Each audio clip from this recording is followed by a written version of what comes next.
السلام عليكم ورحمة الله تعالى وبركاته. الحمد لله رب العالمين والصلاة والسلام على رسوله الكريم أما بعد فقد قال الله تعالى في القرآن الكريم والفرقان المجيد أعوذ بالله من الشيطان الرجيم بسم الله الرحمن الرحيم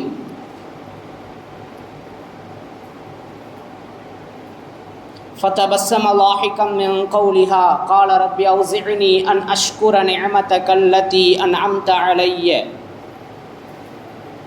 صدق الله العلي العظيم. قال نبينا صلى الله عليه وسلم اتق الله حيثما كنت أو كما قال عليه الصلاة والسلام. سبحانك لا علم لنا إلا ما علمتنا إنك أنت العليم الحكيم. رب اشرح لي صدري ويسر لي أمري واحلل عقدة من لساني يفقهوا قولي. اللهم صل على سيدنا نبينا مولانا محمد طب القلوب ودوائها وعافية الأبدان وشفائها ونور الأبصار وضيائها وعلى آله وصحبه وسلم. சதகல்லாஹுல் அலியுல் அதீம். அருளாளன் அன்பாளன் அல்லாஹுவின் திருப்பெயரால் இந்த ஜும்ஆவுடைய உரையை ஆரம்பம் செய்கிறேன். அன்பும் அருளும் ஆசியும் ஆதரவும் ஆருயிரு நாயகம் அன்னலம் பெருமானார் ஸல்லல்லாஹு அலைஹி வஸல்லம் அவர்களின் மீதும் அன்னாரின் வழி வாழ்ந்த வாழுகின்ற வாழப்போகின்ற குறிப்பாக இந்த ஜும்ஆவுடைய தினத்தை அலங்கரிக்கின்ற அனைத்து நல்லுள்ளங்களின் மீதும் உண்டாவதாக. பேரன்பிற்குரிய பேரருளாளனின் பேரருள் நம் அனைவர்களின் மீதும் என்றென்றும் நின்று நிலவட்டுமாகுக. அன்பிற்குரிய அல்லாஹுவின் நல்லடியார்களே, முஃமின்களே, பேரிடர்கள் அதில் ஏற்படக்கூடிய இடையூறுகளிலிருந்தும் அல்லாஹ் நம்மையும் அனைத்து மக்களையும் பாதுகாப்பானாக. கட்டிட இடிபாடுகள் மண்ணுக்குள் சிதைந்து புதைந்து மரணமடையக்கூடிய சூழ்நிலைகளிலிருந்து அல்லாஹ் நம்மை பாதுகாப்பானாக. வயநாடு அங்கு ஏற்பட்டிருக்கக்கூடிய இழப்பிற்கு தகுந்த பகரத்தை அல்லாஹ் தந்தருள்வானாக. அந்த சுஹதாக்களினுடைய ஷஹீதை அல்லாஹ் கபூல் செய்து கொள்வானாக. அன்பிற்குரிய அல்லாஹுவின் நல்லடியார்களே, முஃமின்களே, கடவுளின் தேசம் என்று அழைக்கப்பட்ட மலையாளிகளால் கடவுளின் தேசம் என்று அழைக்கப்பட்ட கேரளா,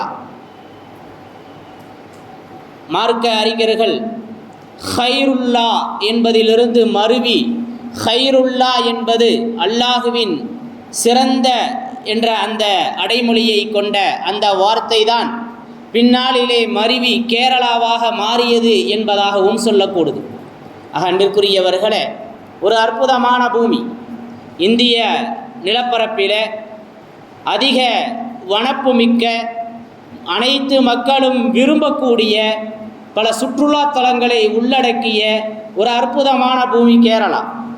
அங்கே இருக்கக்கூடிய அந்த சுற்றுலா தலங்களிலேயே களிப்புகளின் உன்னதமான ஒரு இடமாக வயநாடு பார்க்கப்படுகிறது.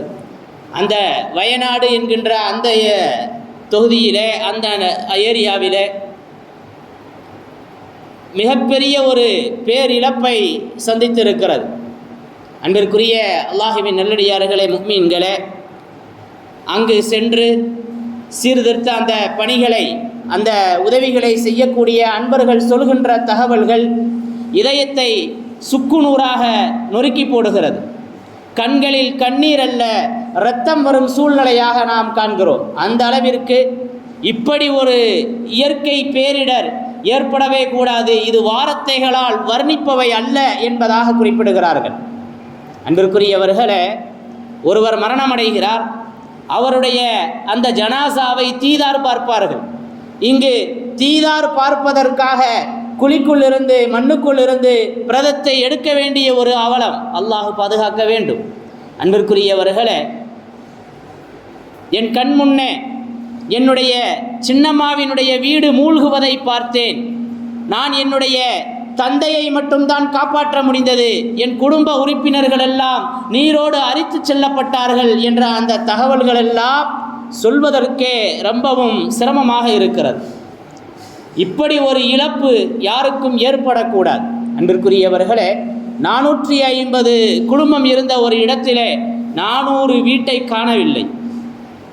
தனுஷ்கோடியில் இதுவெல்லாம் முன்னால் வாழ்ந்த அடையாளங்கள் என்று சுற்றுலாவிற்காக சென்று விட்டு வருவோம். அல்லாஹ் குல்சீரூஃபில் அருது அப்படின்னு சொல்கிறான்ல, அதனால் போய் பார்க்கலாம் என்ற அடிப்படையிலே சுற்றுலாவிற்கு சென்று விட்டு வருவார்கள். முன்னால் இங்கெல்லாம் மனிதர்கள் வாழ்ந்திருக்கிறார்கள், இங்கு வீடு இருந்தது என்பதையெல்லாம் நாம் கேள்விப்படும் மாதிரியான ஒரு நிகழ்வு. இன்று நம் கண் முன்னே இரவு தூங்கியவர்கள் காலையில் ஆளே இல்லாமல் அட்ரஸ் இல்லாமல் போயிட்டாங்கன்னு சொல்கிற மாதிரியான ஒரு சூழ்நிலை. அன்பிற்குரியவர்களே, மிகப்பெரிய ஒரு இழப்பு, மிகப்பெரிய ஒரு இழப்பு, துக்கமான ஒரு தகவல். அன்பிற்குரிய அல்லாஹுவின் நல்லடியார்களே, மிக அற்புதமான ஒரு பூமியில் இத்தகைய இழப்பு ஏற்பட்டிருக்கிறது. இதன் மூலம் நாம் என்ன பெற்றோம், நாம் என்ன செய்தோம் என்பதுதான் இங்கு கவனிக்க வேண்டியது. அன்பிற்குரியவர்களே, என்னிடத்திலே எல்லாம் இருக்கிறது, நான் எதையும் செய்வதற்கு உன்னதமானவன் என்ற நிலைப்பாடு முதலில் அடித்து நொறுக்கப்பட வேண்டியது. என்னால் எல்லாம் முடியும், எனக்கு எல்லா திறமைகளும் இருக்கிறது, என்னிடத்திலே பொருளாதார வசதிகள் இருக்கிறது, எனக்கு அறிவு இருக்கிறது, என்னால் ஜெயிப்பதற்கான அத்துணை வழிகளும் இருக்கிறது என்று தலைக்கு ஏறிய அந்த ஆணவம் எல்லாம் இல்லாமல் போய்விட வேண்டும் என்பதைத்தான் இந்த நிகழ்வு நமக்கு படிப்பினையாக பாடமாக காட்டுகிறது. அன்பிற்குரியவர்களே, உண்மையிலேயே நாளை மழை வெள்ளம் அதிகமாக இருக்கிறது, மழை அதிகமாக பெய்கிறது, எனவே உங்களை நீங்கள் பாதுகாத்துக் கொள்ளுங்கள் என்று ஒரு இமாம் குறிப்பிடுகிறார். மறுநாள் அவர் ஷஹீதாகத்தான் காணப்பட்டார். அந்த மஸ்ஜிதே அடையாளம் இல்லாமல் போய்விட்டது என்று சொல்கிறார்கள்.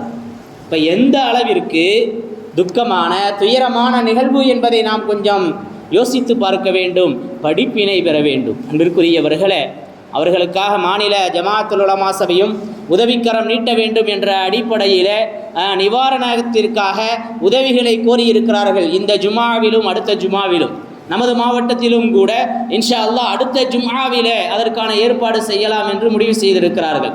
அதனுடைய அடிப்படையிலே அடுத்த வாரம் வரும்போது தாராளமாக தங்களுடைய பொருளாதார உதவிகளை வழங்க வேண்டும் என்ற தகவலை உங்களிடத்திலே குறிப்பிடுகின்ற இந்த நேரத்திலே, அன்பிற்குரிய அல்லாஹுவின் நல்லடியார்களே, மிக மிக மோசமான, நாம் கேள்விப்படுவதற்கே ரொம்ப சங்கடமான கவலையான நிகழ்வுகளாக இருந்து கொண்டிருக்கிறது.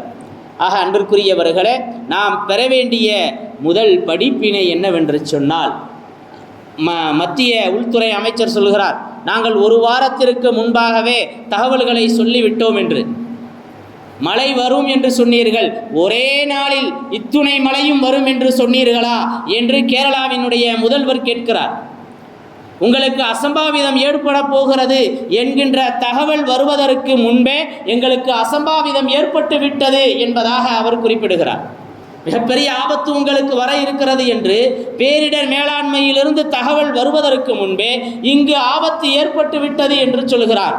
அல்லாஹ் குர்ஆனிலே குறிப்பிடுவான், வயுனஸ்ஸிலுல் கைஸ்.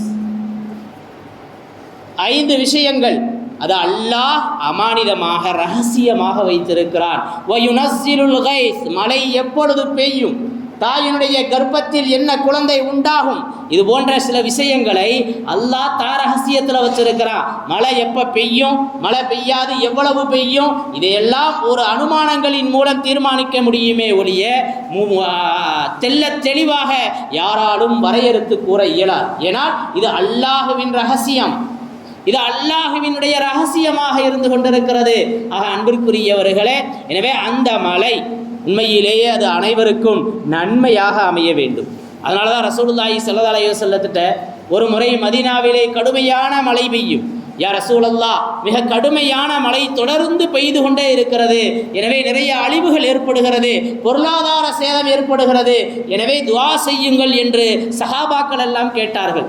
அப்பொழுது ரசூலுல்லாஹி ஸல்லல்லாஹு அலைஹி வஸல்லம் உண்மையிலேயே அற்புதமான ஒரு துஆவை செய்தார்கள். மக்கள் அனைவருக்கும் பயன்படும்படியான அல்லாஹுவினுடைய நிஅமத்துக்களை வேண்டாம் என்று சொல்லாத அளவிற்கு அல்லாஹும்ம ஹவாலைனா வலா அலைனா, எந்த பகுதிக்கு மழை தேவையோ அங்கு பொழியவை என்ற ஒரு அற்புதமான துஆவை கேட்டார்கள். கடுமையான மழை பெய்யும் நேரங்களிலே இமாம்களும் இந்த துஆவை கேட்டுக்கொண்டுதான் இருக்கிறார்கள். அன்பிற்குரியவர்களே, இமாம்களுக்கு என்ன வேலை அப்படின்னு கூட பல நேரங்களில் பேசப்படும். அந்த நேரத்தில் அல்லாஹ்விடத்திலே கையேந்தி கேட்கக்கூடிய அற்புதமான பணியை இமாம்கள் செய்து கொண்டிருக்கிறார்கள் என்ற தகவலை இந்த நேரத்திலே பதிவு செய்வதிலே மகிழ்ச்சி அடைகிறேன். அன்பிற்குரியவர்களே, இப்போ ரசூலுல்லாஹி ஸல்லல்லாஹு அலைஹி வஸல்லம் அவர்கள் இங்கு மழை வேண்டாம், மழையை நிறுத்திக்கொள் என்று அல்லாஹ்விடத்தில் கேட்கல. இங்கு இந்த மழை போதும், எங்கு தேவையோ அங்கு அந்த மழை பெய்யட்டும் என்பதாக அற்புதமான வழிகாட்டுதலை தந்தார்கள். பல நேரங்களிலே பல அற்புதமான பிரார்த்தனைகளை கற்றுக் கொடுத்திருக்கிறார்கள். அல்லாஹும்ம இன்னா நஊது பிக மின் ஸவாலி நிஅமதிக வ தஹவ்வுலி ஆஃபியதிக வ ஃபுஜாஅத்தி நிக்மதிக வ ஜமீஇ சக்திக். அல்லாஹ்வினுடைய நிஅமத்துக்கள் நீங்கி விடுவதிலிருந்தும் கெட்ட ஆபத்துக்கள் வருவதிலிருந்தும் நான் பாதுகாப்பு தேடுகிறேன் என்கின்ற கருத்தை பொதிந்த ஒரு அற்புதமான துஆ அனைவரும் கேட்டுக்கொண்டே இருக்க வேண்டும். அல்லாஹ் நமக்கு நிறைய நிஅமத்துக்களை தந்திருக்கிறான். அந்த நிஅமத்துக்களுக்கு நாம் நன்றி செலுத்தி கொண்டே இருக்க வேண்டும். அன்பிற்குரியவர்களே, சுலைமான் அலைஹிஸ்ஸலாம் அவர்களுக்கு அல்லாஹ் ஜின்னு, காற்று அனைத்தையும் வசப்படுத்தி கொடுத்திருந்தான்.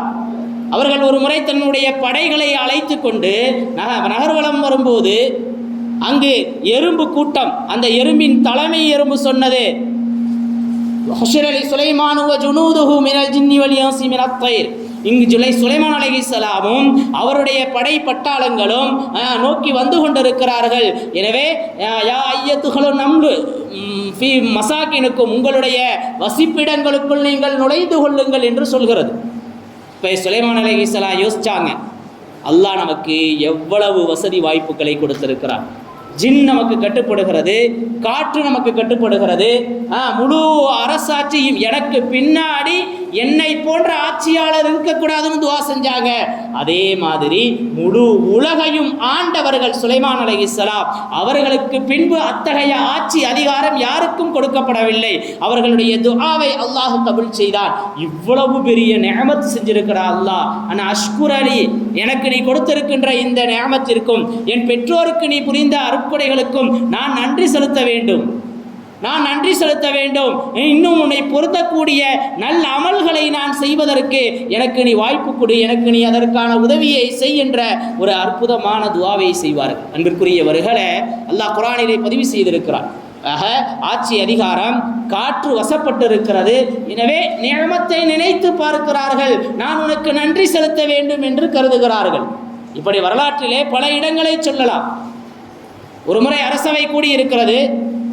அம்மையார் பல்கீஸ் அவர்களுடைய சிம்மாசனம் இங்கு வர வேண்டும், சீக்கிரமாக யார் இங்கு கொண்டு வருவது என்று சொன்னவுடனே இந்த சபை முடிவதற்குள் நான் கொண்டு வருகிறேன் என்று ஒருவர் சொன்னார்.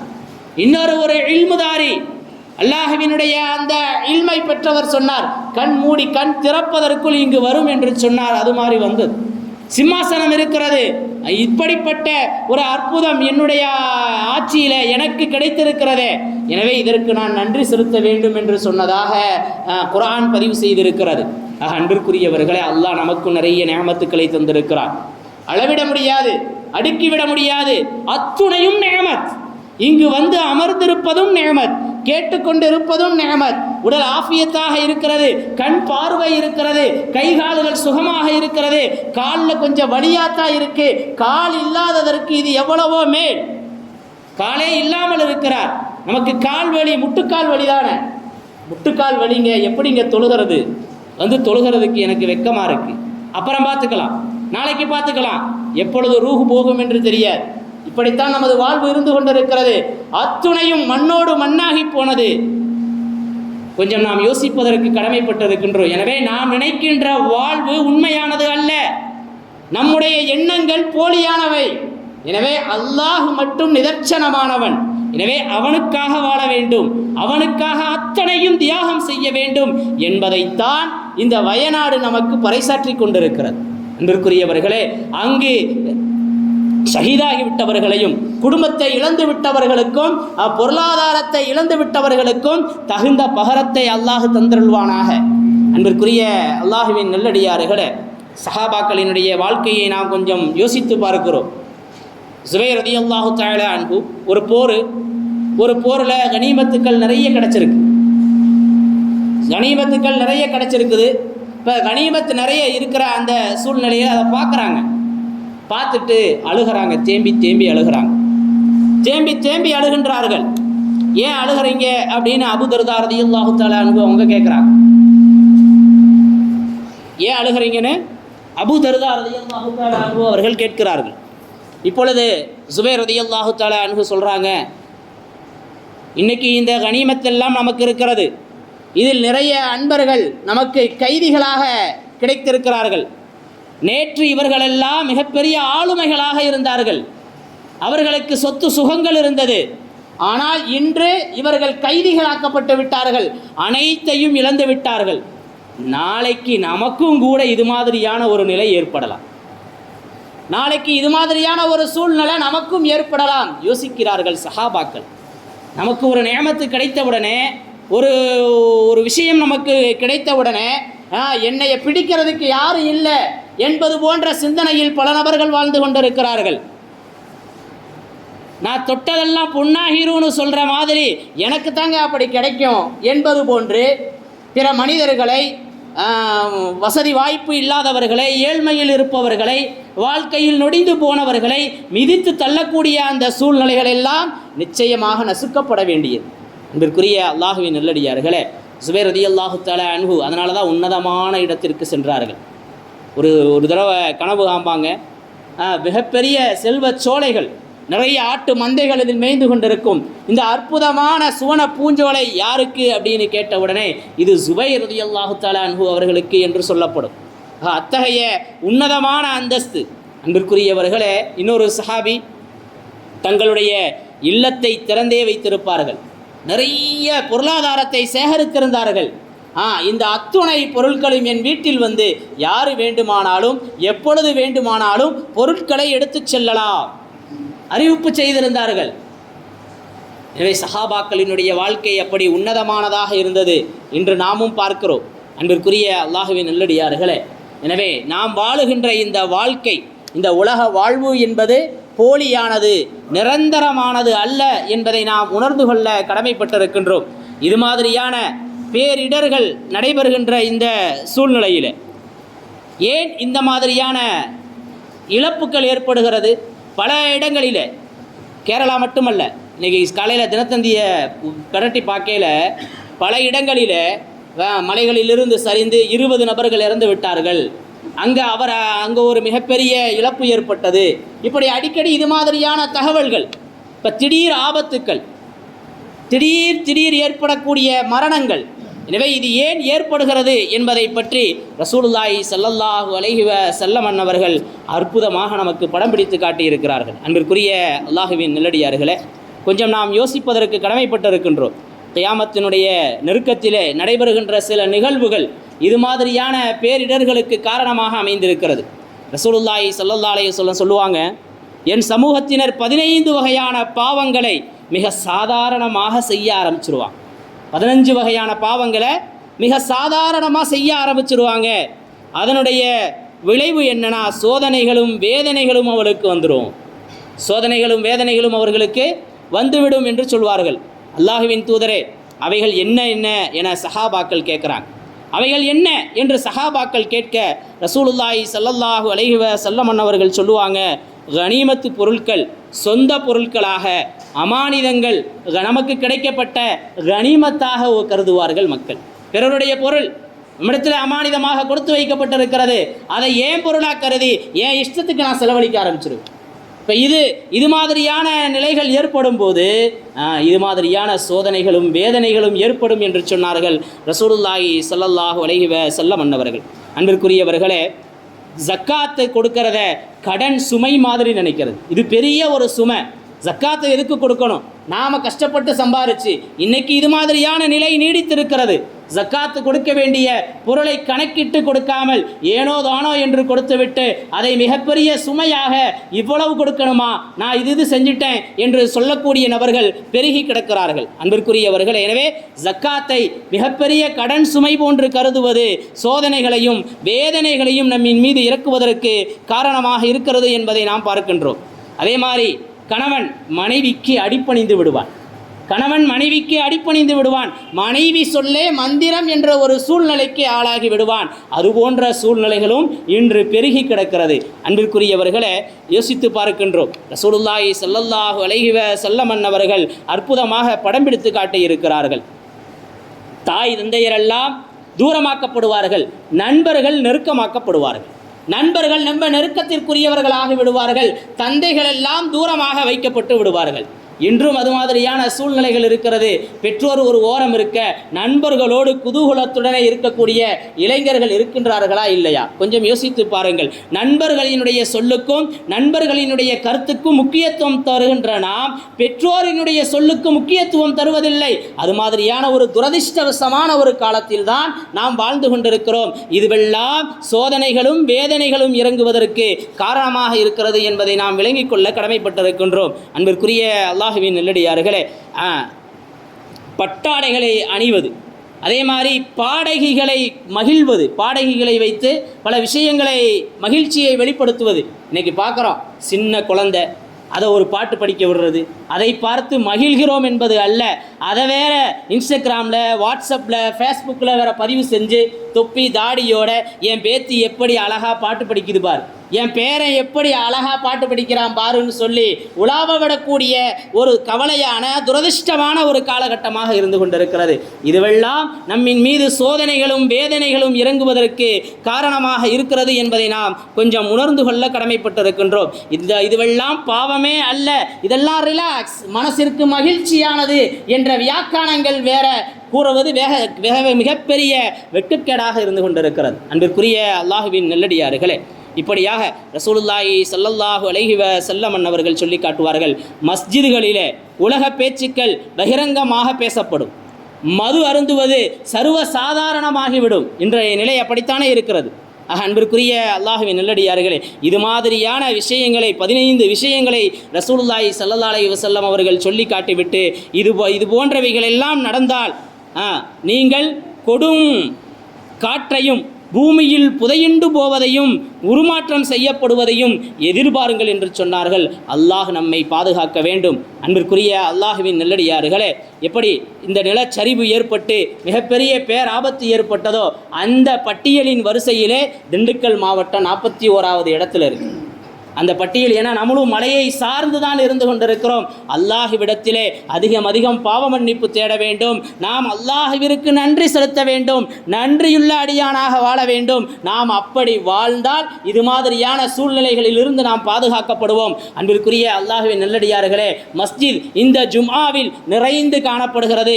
வேதனையோடு, கஷ்டத்தோடு, கவலையோடு பதிவு செய்கிறேன். காமத் சொல்வதற்கு கூட சில நேரங்களில் மிகவும் துர்பாக்கியமான ஒரு சூழ்நிலை இருந்து கொண்டிருக்கிறது. இங்கு இருக்கின்ற அத்துணை நபர்களும் சாட்சி. அத்துணை நபர்களிடத்திலும் அல்லாஹுவினுடைய வீடு கேட்பாரற்று கிடக்கிறது என்ற தகவலை பதிவு செய்கிறேன். இதற்கு பதில் சொல்ல வேண்டிய, இதற்கான மிகப்பெரிய பொறுப்புதாரிகளாக இங்கு இருக்கின்ற அனைவரும் இருக்கின்றோம், நானும் இருக்கின்றேன். எனவே நாளை அல்லாஹுவினுடைய சன்னிதானத்திலே நானும் மாட்டிக்கொள்ளக்கூடாது என்பதற்காக உங்களிடத்திலே பதிவு செய்கிறேன். ஒரு மஸ்ஜித் இருக்கிறது என்று சொன்னால் இது அல்லாஹுவினுடைய இல்லம், அல்லாஹ் ஏற்படுத்தி இருக்கிறான். எனவே இதை சார்ந்து இதை சுற்றியுள்ளவர்கள் எல்லாம் இந்த மஸ்ஜிதை கண்ணியப்படுத்த வேண்டும். கண்ணியப்படுத்த வேண்டிய பொறுப்பு இருக்கிறது, கண்ணியப்படுத்த வேண்டிய மிகப்பெரிய கடமை இருக்கிறது. நாம் அதை பொடுபோக்காக இருப்போமேயானால் அல்லாஹ் நம்மை பாதுகாக்க வேண்டும். இது மாதிரியான விஷயங்கள் ஏற்படுவதிலிருந்து அல்லாஹ் நம்மை பாதுகாப்பானாக. அஜரத் ரொம்ப ஓவரா பேசுறாருன்னு நினைச்சீங்கன்னா அது உங்களுடைய அறியாமை. இதுதான் நிதர்சனம், இதுதான் உண்மை என்பதை விளங்கிக் கொள்ளுங்கள். மஸ்ஜிதுகளை ஐவேளை தொழுது அல்லாஹுவினுடைய சிந்தனையோடு அல்லாஹுவினுடைய அந்த ரிலாவை பெறக்கூடியவர்களாக வாழ்வதற்கு அல்லாஹ் அருள் புரியட்டும். எனவே மஹல்லா வாசிகளாக இருப்பவர்கள் மீண்டும் மீண்டும் உங்களுடைய உள்ளத்திலே ஆழ பதிய வைத்துக் கொள்ளுங்கள். மஸ்ஜிதை கண்ணியப்படுத்துங்கள், அல்லாஹ் உங்களை கண்ணியப்படுத்துவான். நாளை சுவனத்திலே அல்லாஹ் நம் அனைவரையும் ஒன்று சேர்க்கட்டும். வாஹிரு தஅவானா அல்ஹம்துலில்லாஹி ரப்பில் ஆலமீன். அஸ்ஸலாமு அலைக்கும் வரஹ்மத்துல்லாஹி தஆலா வபரகாத்துஹு.